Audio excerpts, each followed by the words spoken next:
Hello guys, तो आप सभी का स्वागत है सफ़र टॉपर तक में। तो भाई आप सभी का स्वागत है, ठीक है। तो हमने कई सारे चैप्टर कंप्लीट कर लिए, ठीक है भाई।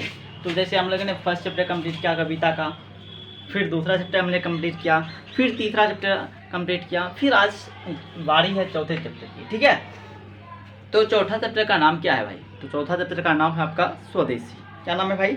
स्वदेशी। और आज ये चैप्टर पढ़ने के बाद आपको पता चलेगा कि भारत देश की स्थिति परिस्थिति क्या है।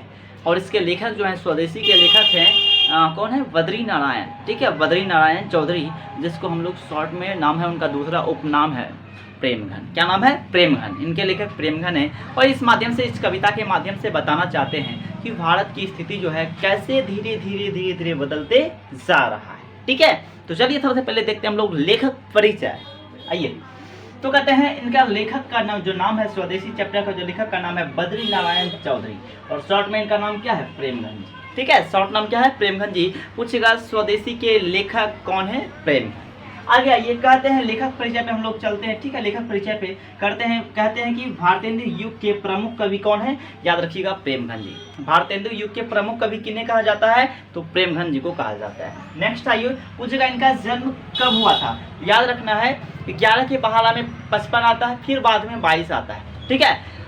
11 के पहाड़ा में पहले 55, ट्रिक है याद करने का, ठीक है। स्वदेशी, स्वदेश के बारे में सबसे पहले किन्होंने बताया था? प्रेम करते हैं। स्वदेश से हम लोग क्या करते हैं? ट्रिक देखिए याद कैसे करेंगे। स्वदेश से हम लोग प्रेम करते हैं, तो इसलिए स्वदेशी के लेखक प्रेमघन। और पहले 11 का पहाड़ा पढ़ेंगे तो पहले आएगा कितना? 22, फिर आएगा 55। 11 दूनी 22, 11 पचे 55। तो पहले 55 में जन्म कर देते हैं, फिर 22 में मृत्यु कर देंगे। तो 1855 में इनका जन्म हुआ और 1922 में इनका मृत्यु हो गया। ट्रिक से याद हो गया भाई। 1855 में इनका क्या हुआ था? जन्म हुआ था। कहाँ पे? मिर्जापुर में, उत्तर प्रदेश में। मिर्जापुर कहाँ पड़ता है? ये पड़ता है आपका, मिर्जापुर कहाँ पड़ता है? यूपी में, और मृत्यु का वो 19 निधन हो गया। 1922 में क्या हो गया? इनका निधन हो गया। ये काव्य जीवन में अपना काव्य और जीवन में दोनों का आदर्श किन्हें मानते थे? तो याद रखिएगा, ये प्रेमघन जी अपना आदर्श ये मानते, हिंदू हरिश्चंद्र को अपना आदर्श मानते थे। आदर्श व्यक्ति को किन्हें मानते थे? हिंदू हरिश्चंद्र को, काव्य और जीवन दोनों में, ठीक है। तो पूछेगा बद्री नारायण चौधरी और जीवन दोनों में ये सर्वोच्च किसको मानते थे? बेहतरीन व्यक्ति भारतेंदु हरिश्चंद्र को। नेक्स्ट जो लिखते थे ना, ये कलात्मक अलंकृत। पूछेगा ये कैसे गद्य याद रखना है, कलात्मक एवं अलंकृत ये गद्य लिखते हैं। कैसे गद्य लिखते हैं? कलात्मक एवं अलंकृत। एक एक बात को याद कर कॉपी में नोट कर लीजिए, ठीक है। और पूछेगा कि रसिक समाज की स्थापना किसने किया था? तो ये आंसर हो जाएगा प्रेमघन जी। रसिक समाज किसने किया था? प्रेमघन जी ने। तो 1874 में मिर्जापुर, कहाँ पे? मिर्जापुर में। कब किया? 1874 में। फिर पूछेगा मासिक पत्रिका किसने चलाया था? मासिक पत्रिका चलाया था तो ये प्रेमघन जी ने चलाया था। उसका नाम क्या था मासिक पत्रिका का? आनंद कादम्बनी। आनंद कादम्बनी, ठीक है। आनंद कादम्बनी, ठीक है। मासिक पत्रिका का नाम क्या था? आनंद कादम्बनी। फिर पूछेगा इनके साप्ताहिक पत्रिका का नाम क्या था? नागरी नीरद, ठीक है। पूछेगा मासिक पत्रिका का नीरद। उसके बाद पूछेगा मासिक पत्रिका का नाम, मासिक पत्रिका का नाम आनंद कादम्बनी, साप्ताहिक पत्रिका का नाम नागरी नीरद, ठीक है। इन्होंने 2 पत्रिका चलाया था, एक मासिक और दूसरा साप्ताहिक। आगे पूछेगा साहित्य सम्मेलन का अधिवेशन का इनको क्या बनाया? सभापति, ठीक है। अब पूछेगा साहित्य के कलकत्ता क्या बनाया गया था? तो सभापति बनाया गया था इनको। और इनकी रचनाएं देखिए, जो रचना था किस नाम से प्रसिद्ध हुआ था? प्रेमघन सर्वस्व। इनका जो रचना है किस नाम से प्रसिद्ध हुआ था? प्रेमघन सर्वस्व के नाम से प्रसिद्ध हुआ था। और मैं एक बात और बता दूं, ये जो आपका चौथा रचना है स्वदेशी, इसको कहां से लिया गया है? तो प्रेमघन सर्वस्व से लिया गया है। कंप्लीट। मजा आ रहा भाई? मजा आ रहा है तो लाइक ठोको ना भाई, ठोको। आपके लिए सोनल भैया इतना मेहनत कर रहे हैं और आप लोगों की एक लाइक नहीं ठोक सकते हो। ठोको और दोस्तों के पास शेयर करो, मजा आएगा भाई पढ़ने में, ठीक है। चलिए देखिए, इनका 2 नाटक था, ठीक है। 2 नाटक था इनका। नाटक का नाम है पहला भारत सौभाग्य। पहला नाटक का नाम क्या है? भारत सौभाग्य। और दूसरा का नाम है प्रयाग रामागमन। पहला का नाम क्या है? भारत सौभाग्य और दूसरा का प्रयाग रामागमन। देखिए, पहला का नाम क्या है? भारत सौभाग्य, दूसरा का है प्रयाग रामागमन। और पूछेगा कि इनका एक काव्य था, काव्य इन्होंने लिखे थे जिसका नाम था जीर्ण जनपद। क्या नाम था? काव्य का नाम था जीर्ण जनपद। इनके काव्य का नाम क्या था? जीर्ण जनपद। और पूछेगा ये जो स्वदेशी ये कविता है, स्वदेशी कविता को कहाँ से लिया गया? प्रेमघन सर्वस्व से लिया गया। कहाँ से? प्रेमघन सर्वस्व से लिया गया है। तो भाई फटाफट बताओ याद हुआ या नहीं हुआ। याद हुआ तो कमेंट में बॉक्स में लिखो सर एक बार में माइंड में सेट हो गया। नहीं हुआ तो मैं भी माइंड में सेट करवाता हूँ। बाहर से यहाँ पे आसपास से गाड़ी गुजरती रहती है तो कोई दिक्कत नहीं है, ध्यान पढ़ाई पे देने को, ठीक है। तो सबसे पहले बताइए स्वदेशी के लेखक कौन है? प्रेमघन जी। इनका पूरा नाम बद्री नारायण चौधरी। इनका जन्म 1855 में कहाँ पे? मिर्जापुर उत्तर प्रदेश में। मृत्यु 1922 में, ठीक है। और पूछेगा बताइए, और 1922 में इनका मृत्यु हुई। काव्य और जीवन को अपना आदर्श किसे मानते थे? भारतेंदु हरिश्चंद्र को। पूछेगा कैसे गद्य लिखते थे? कलात्मक एवं अलंकृत। पूछेगा रसिक समाज की स्थापना 1874 में कहाँ किए थे? ये मिर्जापुर में किए थे। पूछेगा मासिक पत्रिका का नाम आनंद कादम्बरी। साप्ताहिक पत्रिका का नाम नागरी नीरद। साहित्य सम्मेलन कलकत्ता अधिवेशन में इनको क्या बनाया गया था? सभापति। उनकी रचना प्रेमघन सर्वस्व नाम है। उनकी रचनाओं किस नाम से प्रसिद्ध हुआ? प्रेमघन सर्वस्व। नाटक का नाम भारत सौभाग्य और प्रयाग रामागमन। काव्य का नाम क्या है? जीर्ण जनपद। और स्वदेशी को कहाँ से लिया गया है? तो याद रखिएगा प्रेमघन सर्वस्व से लिया गया है। तो अगर याद हो गया तो भाई चलिए, और हम चलते हैं अब चैप्टर की ओर और इसके एक्सप्लेनेशन को, एक एक अर्थ को बेहतरीन तरीके से समझेंगे ताकि एक भी प्रश्न आपसे छूटे नहीं। मैं कहता हूँ ना भाई, अगर इसका एक्सप्लेनेशन एक एक अर्थ को समझ लो, अगर प्रश्न छूट जाए तो कहना सोनल भैया आपने क्या पढ़ाया, मेरा प्रश्न ही छूट जाता है, ठीक है। तो चलिए चलते हैं हम लोग नेक्स्ट। चलिए तो अब हम चलते हैं कविता में, तो आपको बहुत अच्छे तरीके से समझाएंगे और आपको मज़ा भी आएगा, ठीक है। बस एक मिनट और रुकिए भाई। देखिए अब कहते हैं कि सबसे पहले लेखक कहना चाहते हैं कि हम पढ़ के आपको पहले सुनाते हैं, क्योंकि पूरा कविता एक बार में आ नहीं पाया है, क्योंकि बोर्ड छोटा है, समस्या है, फिर भी समस्याओं को झेलते हुए आगे बढ़ना है।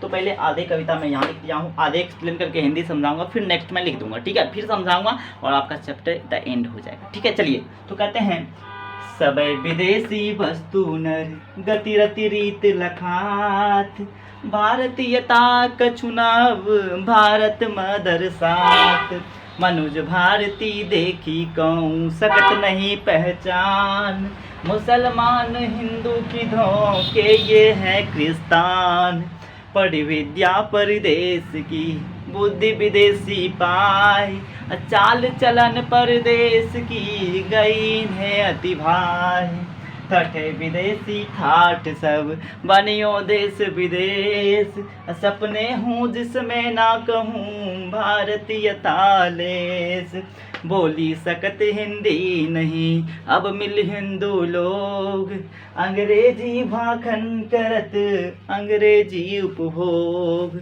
मैं आपको पढ़ के समझा दिया, अब इसके अर्थ को एक एक बढ़िया से मैं समझाऊंगा ताकि आपको बेहतरीन तरीके से समझ में आ पाए, ठीक है। यहाँ तक तो समझ में आया हुआ, मैंने कविता पढ़ा है, लेकिन आपको उतना कविता के जैसे मैं अभी भी पढ़ा नहीं हूँ, ठीक है। और पढ़ूंगा तो आपको मज़ा भी आएगा, ठीक है भाई। तो चलिए हम लोग स्टार्ट करते हैं। कहते हैं सभी विदेशी वस्तु नर, ठीक है। कहते हैं जितने भी विदेशी वस्तु हैं, गति रति रीत लखात, गति मतलब होता है स्वभाव, रीत मतलब होता है गति रति, रति मतलब होता है लगाव, रीत मतलब होता है पद्धति। मतलब कहते हैं कि हमारे लोगों को, जितने भी नर मतलब मानव हैं, सभी को विदेशी वस्तु, गति, स्वभाव, रीति, लगाव हो गया है, ठीक है। मैं जितना भी व्यक्ति को देखता हूँ, भारत के व्यक्ति को सभी को लगाव किस चीज़ से हो गया है? विदेशी वस्तु से उनको क्या हो गया है? लगाव हो गया है। कहते हैं प्रेमघन का कहना है, पहले पंक्ति के माध्यम से कवि प्रेमघन कहना चाहते हैं कि भारत के जितने भी व्यक्ति हैं, नर हैं, मनुष्य हो, स्त्री हो, पुरुष हो, सभी को विदेशी वस्तु पसंद आने लगा है। कहते हैं भारतीयता कछु न अब भारत में दर्शात, कहते हैं भारतीय कोई भी सामान नहीं दिख रहा है अब हमको भारत में। दूसरे पंक्ति के माध्यम से कहना चाहते हैं कि भाई प्रेमघन ने कि भारतीयता कछु ना, अब भारत में अब कुछ भी नहीं हमको भारत में दर्शात, भारत में दिखाई नहीं देता है, ठीक है। तो कहते हैं कि सभी विदेशी नस्तु नर गति रति रीत लखात, भारतीयता कछु ना अब भारत में दर्शात। कहते हैं भारत का कोई भी रीति समान वस्तु व्यक्ति इंसान सब विदेशी हो गया, कुछ भी भारतीयता नहीं दिखाई दे रहा है, ठीक है। चलिए कहते हैं मनुज भारती देखी कहूँ सकत नहीं पहचान, कहते हैं भारतीय मनुज मतलब होता है मनुष्य, मनुज भारतीय देखी कहूँ सकत नहीं पहचान, भारत के मनुष्य को देखकर आज हम उसको पहचान नहीं पा रहे हैं कि हम लोग हिंदू हैं, मुस्लिम हैं, सिख हैं, ईसाई हैं, हम सब इंसान किस में परिवर्तित हो गए हैं? सब विदेशी वस्तु में परिवर्तित हो गए हैं, विदेशी व्यक्ति में परिवर्तित हो रहे हैं। आज हम लोग टी शर्ट पहन के आपको पढ़ा रहे हैं, मैं खुद विदेशी वस्तु का यूज़ कर रहा हूँ, आपको इस माइक से पढ़ा रहा हूँ, ये खुद विदेशी वस्तु है। तो हम लोग देसी चीज़ का प्रयोग नहीं करते हैं, मैक्सिमम चीज़ हम लोग विदेशी चीज़ का यूज़ करते हैं, ठीक है। तो फिर करें भी क्या, ठीक है ना। तो आप पढ़ रहे होंगे, आप भी शर्ट पहने होंगे, वो भी विदेशी है। हमारा ये रीति रिवाज पद्धति नहीं है, लेकिन फिर भी हम लोग उठा गए किसके, विदेश जैसा। जैसे जैसे विदेश में नीति अपनाई जाती है, उसके रहन सहन, रहने का तौर तरीका, हम सब भी वही चीज़ अपनाते जा रहे हैं। कहते हैं मनुष्य भारतीय मनुष्य को देखकर कोई सकत नहीं पहचान, कोई आज पहचान नहीं पा रहा है। भारत के इंसान को, मनुष्य को देखकर आज कोई नहीं पहचान पा रहा है। सब विदेश में परिवर्तित होते जा रहे हैं, ठीक है, बदल गया है सब। कहते हैं मुसलमान हिंदू किधों के हैं ये क्रिस्तान। कहते हैं या तो मुसलमान है भारत के लोग या हिंदू है, सब किसमें, क्रिस्तान मतलब अंग्रेज में परिवर्तित होते जा रहे हैं। मतलब कहते हैं भारत में रहने वाले लोग जो मुसलमान हैं, हिंदू हैं, सब किसमें बदलते जा रहे हैं, क्रिस्तान मतलब होता है मुस्लिम लोग, अंग्रेज लोग, हम लोग अंग्रेजी में परिवर्तित होते जा रहे हैं। नेक्स्ट कहते हैं पढ़ी विद्या परदेश की, पढ़ी विद्या परदेश की। कहते हैं कि हमारी मति जो है ना वो भ्रमित होती जा रही है, विदेशी विद्या पढ़ पढ़ के मेरा दिमाग भी विदेशी हो गया है। कहते हैं पढ़ी विद्या परदेश की, बुद्धि विदेशी पाए। हमारी बुद्धि भी क्या हो गया है, विदेशी हो गया है। विदेशी विद्या पढ़ पढ़ के हमारी बुद्धि भी क्या हो गई है, विदेशी हो गई है। कहते हैं चाल चलन परदेश की गई इन्हें अति है। कहते हैं विदेशी रहन सहन, तौर तरीके, चाल चलन सब हमको विदेशी पसंद आ गया है। मतलब हमको, मतलब पूरे देशवासियों को क्या हो गया, हर चीज़ विदेशी पसंद आ गया। पहले के ज़माने में लड़कियों को देखते थे हमेशा पूरे कपड़े, पूरे बदन में कपड़ा रहता था, लेकिन आज देख दो पूरा शॉर्ट हो गया है कपड़ा। या तो ऊपर की बात करें या नीचे की बात करें, हर कपड़ा हो गया।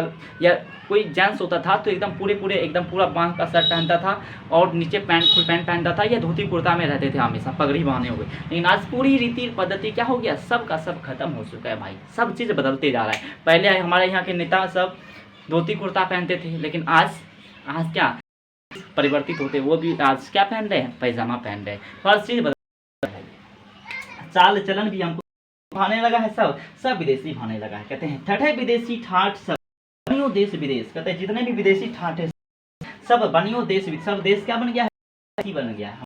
देश पहले देश था, अब वो सब विदेश में बदल चुका। ठीक है, आगे कहते हैं सपने में ना कहूँ, मतलब कहते हैं ये प्रेमगंज जी, भारत कभी नहीं सोचा था ये कभी विदेश में बदल जाएगा। हमको ये भी हम नहीं सोचा, कि सपना में कभी हमको ये भारत जो है ये विदेश में कभी, सपने हूँ जिस भारत ये तालेश, लेकिन ये क्या हो गया, आज हमारा सपना चकना चूर हो गया। कहते बोली सकत हिंदी नहीं, अब मिली हिंदी हैं हिंदू, बोली सकत हिंदी नहीं, अब तो लोग हैं वो हिंदी बोल नहीं पाते हैं। ठीक है, अब मिल हिंदू लोग भी कहाँ दिखाई देते हैं भारत में भाई। अब ना तो हिंदी बोले मतलब कि वही अब हिंदी नहीं बोलता है, और ना कोई हिंदू हमको नजर, सब किसमें बदल गए हैं, हिंदू मुस्लिम सिख ईसाई आपस में हम लोग भाई भाई हैं, लेकिन सब किस अंग्रेज में बदल गए हैं।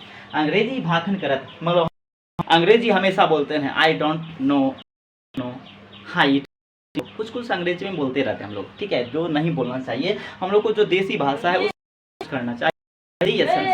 कहते हैं अंग्रेजी करत, हम लोग अंग्रेजी क्या करते हैं, बोलते हैं और सुनना भी पसंद करते हैं अंग्रेजी। ठीक है, यहाँ तक आपका कंप्लीट हुआ, आधा और बचा हुआ है, मैं आधा और कंप्लीट, आपका ये चैप्टर आज टाइम हो जाएगा। ठीक है भाई, चलिए भाई, तो उसको इरेज करके मैंने 10 लाइन की और पंक्ति मैंने यहाँ पे लिख दिया है, जो कि 3-4 मिनट लगेगा, ये भी समाप्त हो जाएगा।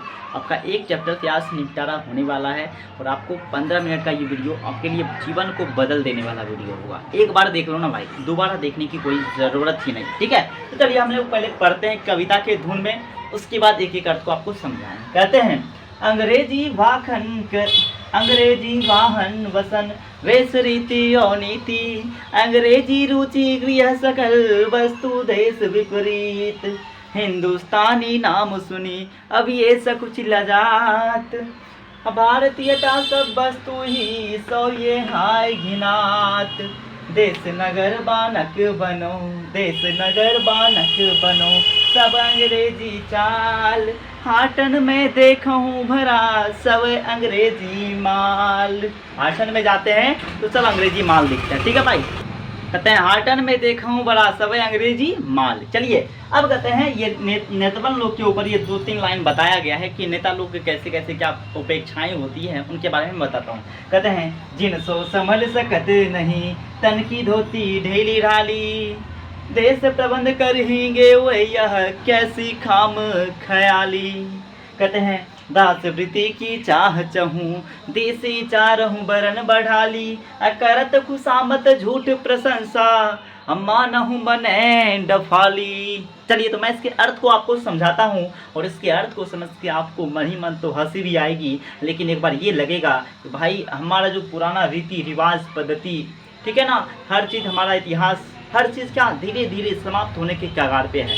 अब मान के चलो ये समाप्त 90% तो हो चुका है, बस बचा है तो 10% भाई, ठीक है। तो 10% बचा है, अब धीरे धीरे लगता है ये भी हमारा समाप्त हो जाएगा, जिस कारण से पूर्ण रूपेण हम लोग किसमें परिवर्तित हो जाएंगे, क्रिस्तान मतलब अंग्रेजों में परिवर्तित हो जाएंगे, जो कि ये कदापि हम लोग को अपने संविधान को, अपने इतिहास को, अपनी पुरानी रीति रिवाज को बदलना है। फिर हम लोग को पुरानी रीति रिवाज में जाना है, जो कि पुराना रीति रिवाज इतिहास किसी जैसा इतिहास हम भारत का है, ठीक है ना। ऐसा रीति रिवाज हम लोग वैसा दुनिया के किसी भी अन्य देशों में नहीं पाया जाता है भाई, ठीक है। चलिए हम लोग समझते हैं अपने चीजों को। कहते हैं अंग्रेजी वाहन वसन, कहते हैं अंग्रेजी वाहन वसन, वसन मतलब हम लोग को कपड़ा, रीति नीति सब अंग्रेजी पसंद है। जितने भी चीज होता है में अंग्रेजी पसंद है। कोई वस्तु हो, जैसे शर्ट हो, मोबाइल हो, कपड़ा हो, घड़ी हो, हर चीज हमको क्या पसंद है, अंग्रेजी। कहते हैं अंग्रेजी वाहन मतलब गाड़ी, जितने भी टाइप का आप गाड़ी पे चढ़ना पसंद करोगे सब अंग्रेजी गाड़ी होती है। बसन मतलब होता है कपड़ा, हम लोग को कपड़ा क्या अंग्रेजी कपड़ा पसंद है। जैसे हम लोग टी शर्ट पहन के पढ़ा रहे हैं भाई, तो ये भी क्या है, अंग्रेजी है। आप लोग कपड़ा पहन के जो बैठे हो वो भी अंग्रेजी है, और जो लड़कियां पढ़ रही है ना भाई छोटे छोटे कपड़ों पहन के, वो भी अंग्रेजी है। लेकिन हम लोग पुराने रीति को भूल, देखो अपने पुराने माताओं को पूरे पूरे कपड़े पहनती थी, और लड़का को थोड़ा था ठीक, लेकिन लड़कियों को तो ऐसा नहीं करना चाहिए। आज मार्केट जितने भी मेरे भाई दोस्त छोटे छोटे मेरे दोस्त पढ़ रहे हैं भाई, पढ़ रहे हैं, देखते होंगे आप लोग मार्केट कभी जाते होंगे, दिल्ली पटना हो, मुखर्जी नगर हो या पटना हो, तो वहाँ पे देखते हैं का रहन सहन कैसा होता है, ढंग का हो गया भाई। तो हम लोग भूलते जा रहे हैं, ये चीज बचाने की आवश्यकता है, जागरूक करने की। चलिए भाई देखिए क्या बोलना, वेश पसंद है अंग्रेजों का, ऐसा चूल कटा लिया भाई, देखो उसको ऐसा किया, वो कपड़ा ऐसा पहना है, जो अंग्रेजों को अपनाते जा रहे हैं। अब देखते हम लोग एकदम जींस पहनते हैं। मैं एक बार अपने बेगूसराय डिस्ट्रिक्ट कॉलेज में था, जो था ना एक मेरे कॉलेज में जिसका था जींस, वो पूरा का पूरा ससुरा फटा, और फटे फटे जींस कारण मास्टर उसको भगाने, बट लड़का और ऐसा कर रहा था ना, आप सोच भी नहीं सकते भाई, हमारे चल चुका है। वेशभूषा, रीति पद्धति, नीति सब चीज अंग्रेजी पसंद। कहते हैं अंग्रेजी रुचि, हम लोग रुचि आ गया है अंग्रेजी चीज में, अंग्रेजी पसंद है, सकल अंग्रेजी पसंद है, अंग्रेजी पसंद है। देश हमारा क्या हो गया, विपरीत हो गया, इस कारण से पहले कुछ और था, पलट के कुछ और हो गया है। पहले हम लोग क्या करते थे, हम लोग अपनी रीति को अपनाते थे, देश क्या हो गया, विपरीत, विदेश गया, ठीक है। चलिए अंग्रेजी है सकल वस्तु, हमारा देश विपरीत हो गया है ये सब चीज के कारण। कहते हैं हिंदुस्तानी, अब ये सब कहते हैं हिंदुस्तान के हम लोग अपने सर जाते हैं, जो कि ऐसा नहीं होना चाहिए। एक समय ऐसा हिंदुस्तान का नाम सुन के होता था कि हम लोग हिंदू हैं, और खास बिहारियों पर दूसरा बिहारी इतना गर्व होता था ना, क्योंकि उस समय हमारे यहाँ एक से एक बढ़कर राजा हुए, क्या ना, एक से एक धरोहर था हमारे बिहार में, सारा का सारा नष्ट हो चुका, ठीक है। इसलिए कहते हैं कि हिंदुस्तान सुनिए, अब ये सब कुछ लजात, अब हिंदुस्तान का नाम सुनकर भी ये लजाते हैं, ऐसा स्थिति बन गया हमारे देश का। कहते हैं हिंदुस्तानी नाम सुनिए, अब ये सब कुछ लजात, सब वस्तु ही घिनात। कहते हैं भारत के वस्तुओं को देखकर आप घिनाते हैं, भाई ये अच्छा नहीं लगता, ये कपड़ा नहीं का पसंद है, भारतीय ब्रांड पहनना खरीदना ही पसंद नहीं करता, सब अंग्रेजी होना चाहिए, ठीक है। आगे भी हो अपना अपना होता है भाई। चलिए देखिए, देश नगर बानक बनो सब अंग्रेजी चाल, हाटन खाऊं भरा सब अंग्रेजी। कहते हैं देश जो था वो नगर जो था बानक बन गया है, ठीक है। हमारा देश नगर बानक, शहर जो था वो बानक बन गया, सब अंग्रेजी के कारण हमारा शहर जो था वो बानक बन चुका है। कहते हैं हाटन में देखूं भरा सब अंग्रेजी माल, हम लोग जब बाजार जाते हैं, मार्केट जाते हैं, तो जितने भी सामान दिखाई पड़ता है बिखरा हुआ मार्केट में, सब का सब अंग्रेजी होता है। हाटन में देखूं भरा सब अंग्रेजी माल, जितने भी वहाँ पे सामान दिखाई पड़ता है सब का सब अंग्रेजी होता है। आगे कहते हैं नेक्स्ट, अब नेतावन लोग के बारे में कहता है, जिनसो संभल सकत नहीं तन की धोती ढीली ढाली। कहते हैं जिन नेता से संभल सकता अपनी धोती नहीं संभलता है, वो देश का प्रबंध क्या खाक करेंगे। कहते हैं जिनसो संभल सकत नहीं तन की धोती ढीली ढाली, देश प्रबंध करेंगे वो यह कैसी खाम ख्याली। किस भ्रम में आप लोग यहाँ भारत के निवासी डूबे हुए हैं इस नेता लोग के ऊपर। क्या ये लोग देश को प्रबंध कर पाएंगे? कभी नहीं कर पाएंगे, क्योंकि ये अपने ढीली ढाली धोती को तो संभाल नहीं सकते हैं, खुल जाता है, तो ये देश को क्या संभाल के खाक रखेंगे। ठीक है, तो आगे कहते हैं दास वृत्ति की चार चहूँ देसी चार हूँ बरन बढ़ाली, करत खुशामत झूठ प्रशंसा फाली। कहते हैं ये अंग्रेज लोग जो हैं, ये नेता लोग जो हैं, सॉरी ये नेता लोग जो हैं यहाँ के, कहते हैं दास वृत्ति की चाह चाहूँ, हम आपके दासी हैं, आप हमको एक वोट दीजिए, हम आपको बहुत ऊपर लेके जाएंगे, हम आपको वो दिलवा देंगे, आपको घर दिलवा देंगे, पैसा देंगे, यह देंगे वो देंगे। ये सब नेता लोग जब वोट की बारी आता है तो ये सब आके वोट ले लेते हैं। जब वो कहते हैं देसी चारों वर्णों के लोग जो होते हैं सभी वोट गिराते हैं जाके। और आगे देखिए कहते हैं खुशामत झूठ प्रशंसा, ये खुशामत करते हैं जब वोट लेने की, झूठे थे प्रशंसा करते हैं, ये होगा, ये कर देंगे, वो कर देंगे। ठीक है, और कहते हैं झूठ प्रशंसा मानव बने डफाली, जब वो क्या हो जाते हैं, जब जीत जाते हैं तो हम लोग को डफाली बना देते हैं, बाजा बजाने वाला। और कहते हैं कि भाइयों एवं बहनों आज हम जीत चुके हैं और हम अपने देशवासियों के लिए ये वो फलना चिलना करेंगे। और सब लोग तालियां बजाते हैं, कोई ढोल बजाता है, कोई सितारा बजाता है, और उनकी खुशियों में हम लोग शरीक होने के लिए जाते हैं। हम लोग मूर्ख नहीं हुए तो क्या हो गए भाई। और पहले तो आते हैं प्रणाम करिए, प्रणाम हुजूर, वोट हमको ही दीजिएगा, लेकिन लास्ट में जब जीत जाते हैं तो हम लोग प्रणाम करने के लिए जाते, कहते जाओ जाओ जाओ जाओ जाओ जाओ जाओ जाओ भीड़ खत्म करो, भीड़ खत्म करो। तो ऐसे हम लोग के साथ किया जाता है। ठीक है भाई, तो आप लोग को पसंद आया होगा वीडियो, बहुत ही ज़बरदस्त लगा होगा। अगर भाई अच्छा लगा वीडियो तो लाइक सब्सक्राइब और अपने दोस्तों के साथ शेयर किया कीजिए। जैसे आपको पढ़ने में मज़ा आ रहा है, अगर आपका मित्र पढ़ेगा, दोस्त पढ़ेगा तो उनको भी कहीं ना कहीं ज़रूर मज़ा आएगा। क्योंकि इस वीडियो में मैंने लेखक परिचय से लेकर पूरा एक्सप्लेनेशन तक कंप्लीट कर दिया हूँ। लगभग 20-22 मिनट का वीडियो होगा और पढ़ने के बाद आपको मज़ा ज़रूर आएगा। ठीक है ना भाई, तो ज़्यादा से ज़्यादा दोस्तों के साथ शेयर करें, लाइक करें, सब्सक्राइब करें। मैं बता दूँ कि अभी 4 चैप्टर मैंने कंप्लीट करा दिया है। एक लेक्चर कहलाएगा जो फिनिश हो जाएगा 5, उसके अंदर वर्णिका कंप्लीट करवाने वाला हूँ। फिर जाके इस कविता के सेक्शन को आगे बढ़ाऊंगा, 5 के आगे 6-7 पहले वर्णिका करना बहुत जरूरी है, क्योंकि उससे 20 मार्क का प्रश्न पूछा जाता है। तो चलिए, सफर टॉपर चैनल को क्या करना है, सब्सक्राइब करना है, उसके बाद शेयर करना है ज़्यादा से ज़्यादा, ताकि जितने मेंबर इसमें हो पाएंगे अधिक से अधिक, ताकि पढ़ाने में सोनल भैया को और भी ज़्यादा मजे आएंगे और अधिक मैक्सिमम टीचर जोड़ पाऊंगा और मैक्सिमम सिलेबस भी आपका कंप्लीट करवा पाऊंगा इसके स्टूडेंट के लिए। चलिए मिलते हैं। जय हिंद।